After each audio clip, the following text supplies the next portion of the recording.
আমরা সবাই অনেক বিপদে আছি।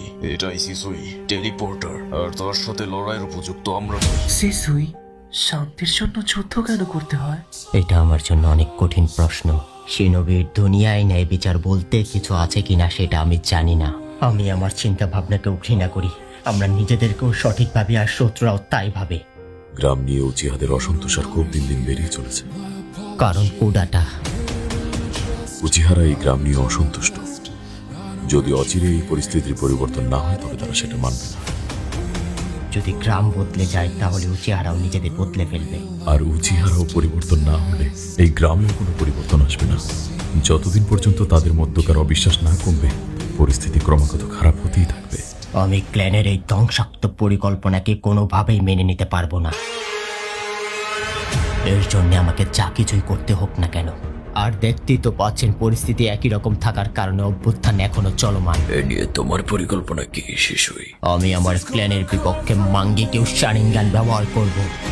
আমি আমার শারিঙ্গান ব্যবহার করে সবাইকে বিভ্রান্ত করব এবং তারপর অভ্যুত্থান কাটকাবো। আর এতে আমার কোনো অনুশোচনাও নেই।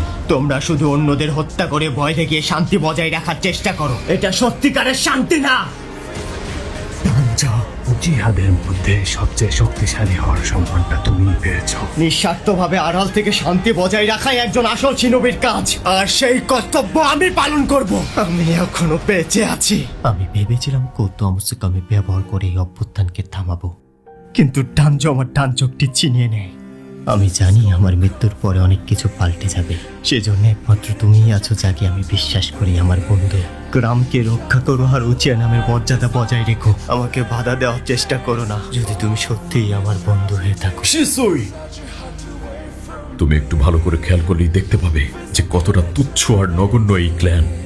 বাঙ্গে কেউ শারিঙ্গান, এটাই আমাদের সক্ষমতাকে সীমাবদ্ধ করে রেখেছে আর আমাদেরকে লড়াইয়ের দিকে ঠেলে দিচ্ছে। আমি অনেক সহ্য করেছি। এই তুচ্ছ ক্ল্যানকে নিয়ে আমার আর কোনো আশা নেই। এই অজ্ঞতার কুয়াশায় পরিবর্তন অসম্ভব।